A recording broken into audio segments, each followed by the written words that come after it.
Assalamualaikum warahmatullahi wabarakatuh. Hamdan wa syukrillah. Semangat pagi Besti. Senang sekali saya Ansar Hamzah di channel Dying Chess. Oke, kali ini kita akan membahas mengenai apa itu fatigue, penyebab fatigue atau gejala fatigue, beserta cara mencegahnya atau mengobatinya. Oke, langsung aja. Jadi saat ini kesehatan adalah hal yang sangat penting. Mengingat situasi 2 tahun yang berlalu, mau tidak mau tubuh kita diharuskan untuk selalu dalam kondisi yang fit. Dalam hal ini, fatigue adalah salah satu hal yang harus kita waspadai. Tujuannya apa? Tujuannya supaya tubuh kita bisa tetap senantiasa fit. Nah, sebenarnya apa sih itu fatigue? Kali ini Ansar akan mengajak kamu untuk mengenal apa itu fatigue. Apa itu fatigue? Sebagian besar daripada kita mungkin tidak mengenal apa itu fatigue. Fatigue itu adalah sebuah kondisi seseorang yang mengalami penurunan konsentrasi, seperti halnya merasa lelah, lesu, dan juga tidak memiliki tenaga. Fatigue membuat seseorang itu merasa tidak memiliki energi dan juga tidak memiliki motivasi yang dibarengi dengan rasa mengantuk yang terus-menerus. Nah, itulah fatigue. Jadi, fatigue adalah salah satu tanda kondisi medis yang ringan hingga berat dan dapat menimbulkan kematian. Nah, ini sangat fatal. Sebenarnya fatigue ini bukanlah sebuah penyakit yang sebagaimana pada umumnya. Jadi fatigue ini adalah sebuah keluhan yang sering terjadi, yang sangat umum terjadi dan merupakan gejala medis. Jadi ada 2 kelelahan yang sering terjadi yang harus kita ketahui. Yang pertama adalah kelelahan fisik. Nah, itu fisik. Di mana kondisi ini terjadi kepada tubuh seseorang yang merasakan kelelahan sehingga tidak mampu melakukan aktivitas ringan seperti menaiki tangga. Misalnya menaiki tangga itu akan berpengaruh. Jadi untuk cara mendiagnosisnya ini, untuk kelelahan fisik kita akan menggunakan tes kekuatan mengangkat sebuah beban gitu. Nah, yang kedua, kelelahan mental. Pada kondisi ini seseorang akan mudah mengantuk dan sulit untuk berkontraksi pada banyak hal. Misalnya belajar di sekolah, di rumah, dan juga bekerja di tempat kerja. Nah, ini akan mengganggu aktivitas kita, sangat mengganggu. Gejala fatigue, mengingat fatigue dapat menyebabkan sebuah akibat yang sangat fatal, maka penting untuk kita mengetahui gejala-gejala fatigue agar bisa melakukan pemeriksaan dini dan agar tidak terjadi kemungkinan buruk yang mungkin akan terjadi. Oke, untuk gejala awal ini atau gejala pertama dari fatigue ini adalah penderita atau seseorang yang mempunyai riwayat penyakit itu akan mengalami sesak napas dan juga gampang lelah meskipun hanya melakukan aktivitas walaupun sedikit saja. Misalnya seseorang mempunyai penyakit jantung atau paru-paru, nah, itu akan menyebabkan kelelahan yang gampang lelah, sesak napas walaupun hanya bekerja sedikit saja atau melakukan aktivitas sedikit saja, itu akan merasa kelelahnya. Wow, gitu. Gejala lainnya adalah kelemahan dan nyeri otot, muntah, diare, hingga demam, bahkan menggigil gitu. Jadi fatigue jika tidak ditangani dengan baik akan menyebabkan kondisi yang dapat menimbulkan terjadinya komplikasi seperti terjadinya isolasi sosial, pembatasan gaya hidup, depresi, dan meningkatkan absen pada tempat kerja atau di tempat belajar, kampus atau sekolah gitu. Namun untuk lebih lanjut kita harus melakukan yang namanya pemeriksaan atau konsultasi kepada dokter. Dengan begitu kita bisa mendapatkan diagnosa yang lengkap tentang fatigue yang kita rasakan. Gitu Ces.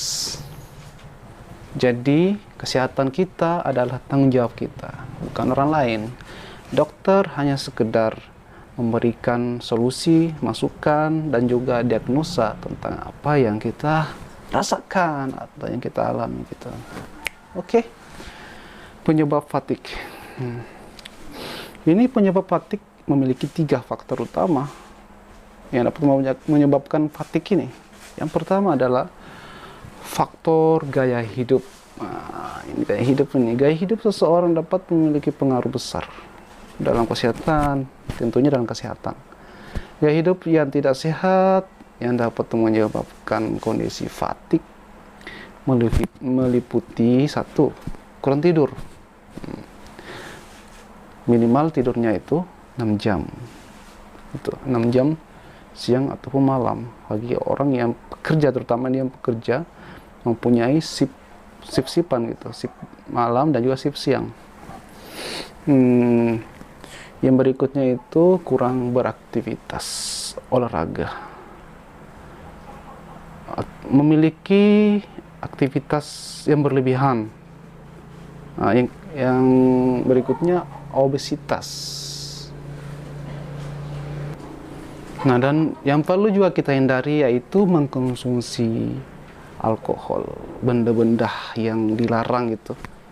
Jangan dikonsumsi ya. Yang terakhir itu minum-minuman yang berkafein. Nah, sekarang ini kan era modern di mana saset kopi itu bersaset. Jadi itu terkadang memiliki kandungan kafein yang begitu tinggi, guys. Tinggi, Ces. Jadi harus kita sebisa kita untuk mengontrol hal tersebut agar kesehatan kita tetap terjaga gitu. Jangan asal saset gitu. Jadi penting kita mengetahui makanan dan juga minuman yang akan masuk ke dalam tubuh kita. Oke. Selanjutnya itu faktor utama dari penyebab fatigue adalah masalah medis. Nah, faktor medis ini itu ketika seseorang atau individu yang sebelumnya memiliki riwayat penyakit kronis gitu. Nah, ini juga sangat berbahaya nih. Itu juga dapat mengalami namanya kondisi fatigue. Di antaranya itu nyeri gitu. Anemia, yang itu penderita penyakit Addison atau seseorang yang memiliki kelainan yang dapat mempengaruhi kadar hormon dalam tubuhnya gitu. Wah, sangat berbahaya ini, guys. Jadi kita harus memperhatikan faktor dari segi medisnya. Apalagi seseorang yang memiliki penyakit atau riwayat penyakit atau penyakit bawaan, itu harus ekstra ini. Berikutnya itu faktor masalah kesehatan mental ini, mental lagi nih. Yang sampai kena mental, guys, karena ini berpengaruh sekali kepada kesehatan kita, terutama di mental juga nih, karena pengaruhnya kepada fisik kita. Ketika mental kita kena, ya udah, fisik akan mudah terserang oleh penyakit, bahkan kebaperan. Oke. Mungkin banyak di luar sana yang menyampaikan mengenai kesehatan mental. Padahal ini sangat penting atau bahkan sangat mempengaruhi kehidupan seseorang, terutama dalam hal kesehatan. Nah, itu kan tadi masalah kesehatan lagi. Ternyata kesehatan mental ini berujung kepada kondisi fatigue yang merupakan gejala awal dari depresi dan gangguan kecemasan. Masalah kesehatan mental ini harus betul-betul diperhatiin gitu. Jadi kesehatan mental yang utama itu, jangan sampai kena mental guys, ya gitu sekarang gitu, kena mental. Nah, dari sekian penjelasan sebelumnya mengenai fatigue, itu ada cara mengatasinya, yaitu mengingat fatigue memiliki penyebab yang berbeda-beda, bisa karena faktor-faktor yang berbeda pula, dan juga dapat disebabkan oleh kondisi penyakit yang berbeda. Maka cara untuk mengatasinya juga berbeda-beda. Nah gitu. Sebagai contoh ya, individu yang mengalami kondisi fatigue disebabkan radang khusus akan memiliki penanganan khusus juga, atau penanganan yang berbeda dengan seseorang dengan penyebab penyakit yang lain. Nah, itu. Namun ada beberapa hal yang mesti kita lakukan untuk mencegah dan mengatasi fatigue atau ya skala yang lebih kecil, seperti merubah gaya hidup. Nah, ini skala lebih kecilnya, merubah gaya hidup menjadi lebih sehat, mulai dari tidur yang teratur, pola makan yang teratur, pola makan yang dijaga, makan makanan yang sehat, 4 sehat 5 sempurna, itu yang diajarkan kepada kita dulu ya. 4 sehat 5 sempurna, begitu. Dan juga tidak lupa untuk rajin berolahraga dan tidak mengkonsumsi kafein yang jumlahnya besar. Apalagi sekarang ini kopi saset misalnya, luar biasa. Banyak sekali yang bersaset-saset, bahkan susu, teh juga itu bersaset. Teh tarik itu bersaset guys. Jadi harus setidaknya kita meminimalisir gitu, mengurangi. Walaupun sekarang ini kita masih gemar mengkonsumsi atau meminum itu minuman yang instan gitu atau bersaset. Nah, seperti itu guys. Jadi kita harus senantiasa menjaga kesehatan kita, karena kita lah yang berpengaruh dan bertanggung jawab atas kesehatan diri kita. Oke guys, nah itulah beberapa hal mengenai fatigue. Karena hampir sama dengan kelelahan biasa, oleh sebab itu perlu untuk melakukan konsultasi kalau diperlukan, konsultasi dan juga diagnosis gitu oleh dokter.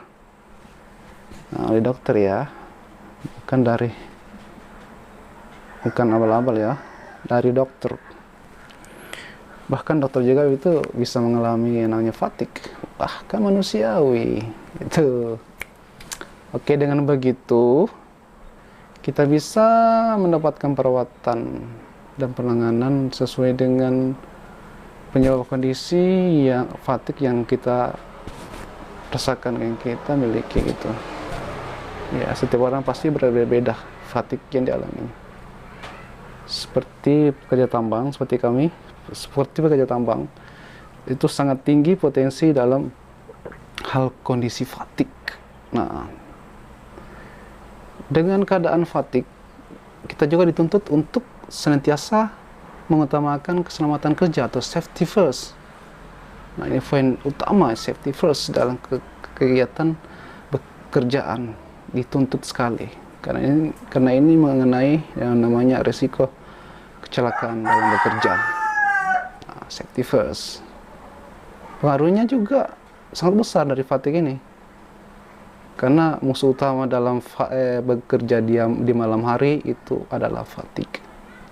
Menahan fatigue dengan cara meminum banyak kafein itu bukan solusi, bahkan menjadi ancaman yang lebih fatik lagi.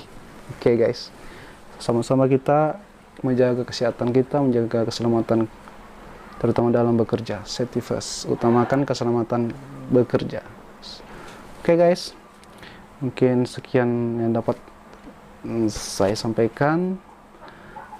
Bila mana ada kata-kata atau sesuatu hal yang kurang berkenan, mohon dimaafkan ya guys, karena kita sama-sama belajar. Oke guys, jangan lupa ya guys, di like ya, komen, dan subscribe. Oke, dan share ya. Terima kasih. Assalamualaikum warahmatullahi wabarakatuh.